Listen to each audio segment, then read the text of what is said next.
Alright everyone, we start off today with yet more terrible optics from the Biden administration. At this point, it's almost like, is he trying to get 25th? Is he trying to have to resign? Maybe he's just done with it, and he's throwing it. But link in the description, archived of course, to Biden's comments first. And then there's a second one. It's not archived because it's a video link from Twitter to the defense secretary actually opining on the same basic premise. Make America broke again. Biden is effectively saying, let them eat bread. You remember, as I can. Many of you cannot, of course. You're old enough to be high and wasted at the time, or you're too young to remember. Do you recall the time that George Bush, W., said we have to fight him over there so we don't have to fight him over here? In context with the war on terror, which we lost handily at this point. Of course, wars on anything typically don't work because they're not meant to. And people thought at the time, it's rather obtuse because it's like, well, okay, so if we don't kill a bunch of people, then all of a sudden, magically, there'll be a million terrorist attacks on U.S. soil. By the way, how has that historically panned out over the last 20 years? It appears to have been a mythology. They thought it was obtuse, and it got raked over the coals by the liberal media at the time. Of course, Fox and a few others held the authoritarian line. Another reason not to trust them particularly. Legacy media is legacy media. Now you've got an entirely different tack, and somehow it's much worse. Now it's we have to fight you over here and make you broke in order to defeat the evil Russians. Biden coming out and saying the silent part out loud. Gas prices will remain high until the war in Ukraine is won. Which, I mean, at this point, a win is a stalemate, with the eastern provinces establishing de facto dominion under the Russian banner. They will be pawn states, effectively.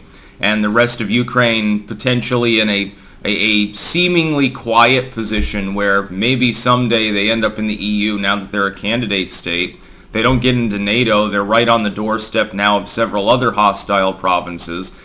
That's your victory. And the loss is, of course, the overrunning of Kiev. It doesn't appear that Russia has, at this point, either the capability or the willpower to do so. But that's the victory. Years and years of occupation of certain parts of Ukraine, including Crimea, of course, which was successfully annexed, and the U.S. government did very little about it at the time. It was interesting. That wasn't a step too far. Invading Ukraine before was okay. We'll just, slap a few more sanctions on you. Now, all of a sudden, it's a big, big issue.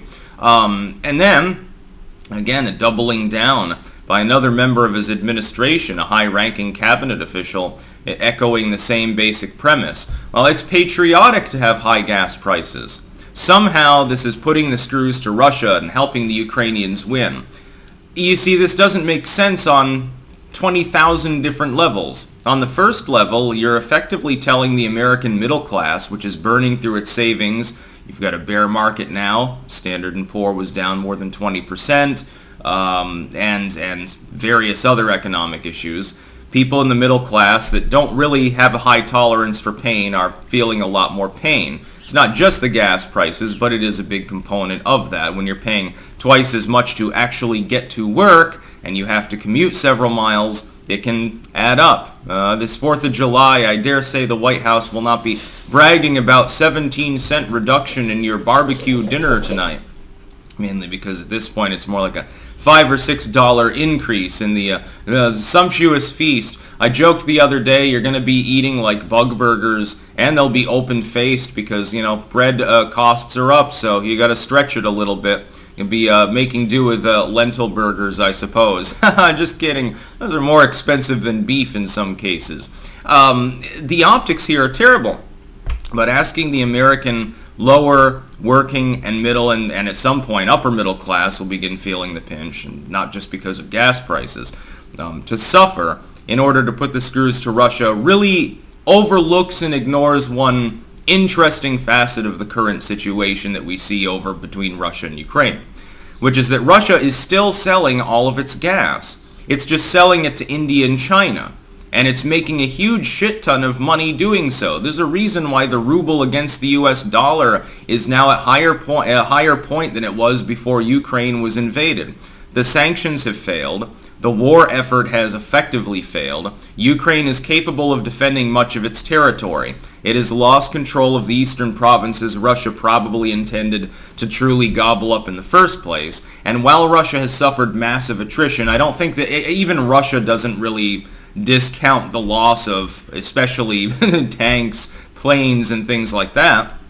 It's very expensive.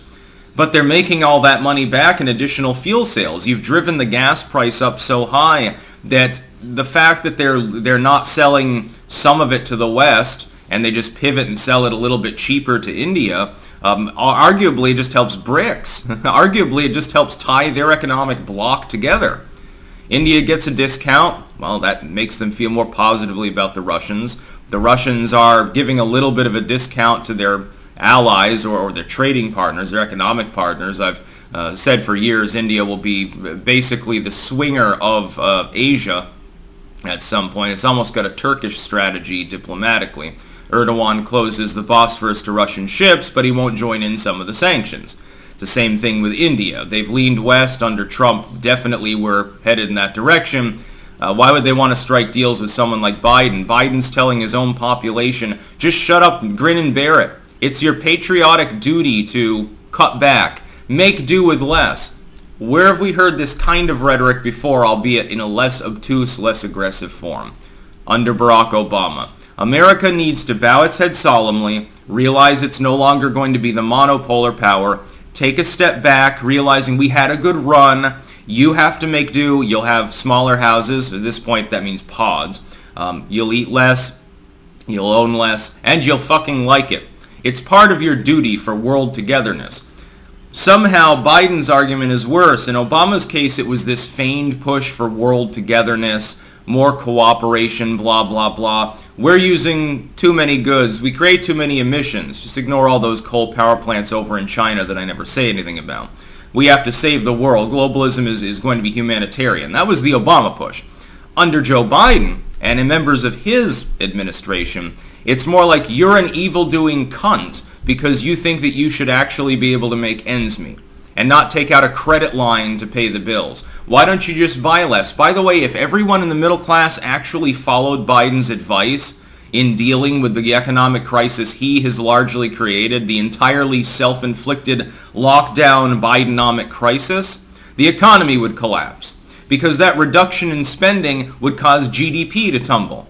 Then we'd really be in a pickle now, wouldn't we? You'd certainly have a recession, if not a depression. You'd definitely have stagflation as businesses downsize and begin fucking firing people. There is no worse economic advice than what we've been getting for more than a year now from Biden and everyone associated with him. On inflation, on jobs, of course labor force participation is still anemic at the moment. On combating Russia, a 12-year-old could easily have designed a better grand strategy for dealing with the invasion of Ukraine. Any member of Congress, including some of the leftoids, would have done a better job than Joe Biden in this specific situation. There's a reason why his disapproval continues to skyrocket. He's within half a point of a 20-point gap between his sky-high disapproval and his abysmally low approval. He's running now 5 points additional on disapproval to Donald Trump at a troubled time in his presidency, and would tie him, actually a little bit worse to tell the truth, for the second biggest loss in support he ever had, which was right after January 6th, which was a farce, but, people did punish him for it. It was mainly independent voters. Not a single one of them, according to the polls I'm seeing now, support Biden anymore. He's managed to lose the rock-hard center. He's beginning to lose the center-left. He has no coalition anymore. He is arguably the most disliked president since the heights of the economic problems under Carter, or arguably fucking Richard Nixon. And it's mainly optical. I've said this over and over again. I think Biden and his people are malevolent. I think that this is all on purpose. But my goodness, if you're going to crash it with no survivors, if you're trying to bring the economy low in order to force down the throat of the people your WEF, globalistic bullshit, eat the bugs, live in the pod, etc., downsize your life while we eat caviar, by God, you got to have people there that are coherent enough to at least message that to the public. Obama managed largely to pull it off. because he would do the great big soaring term about world togetherness and the need to establish a global order for peace, prosperity, and to fight climate change. Then he buys his Martha's Vineyard McMansion there that's 5 feet above sea level, and people noted the hypocrisy, but at least he was capable of giving a coherent speech most of the time.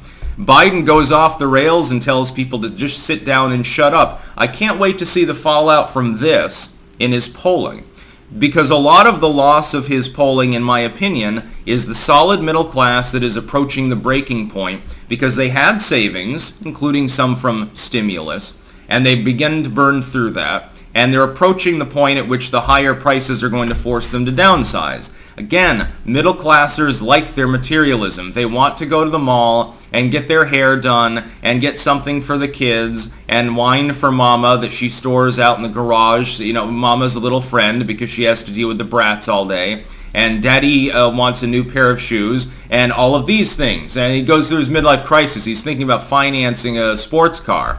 Right now is probably not the time to be middle-aged and unfulfilled, I suppose. In middle management, you're basically Dilber. This is crazy. High gas prices are not patriotic. No, patriotism would be the government actually attempts to work for the American people. At some point, more and more people are just going to say, fuck the Ukrainians, fix our problems. Let's look inward. We can't support anyone else when we're hurting this badly anyway. The American people don't have that high a tolerance for suffering. They grew decadent and materialistic. Part of that is a big problem, but you can't force them to transition away from that by collapsing the economy and simply telling them to shut up and eat the lentils. It's not going to work. And it's NIMBYism anyway. The EPA the EPA emissions rule under SCOTUS. By the way, another main video today for a reason. That's about all. Peace out.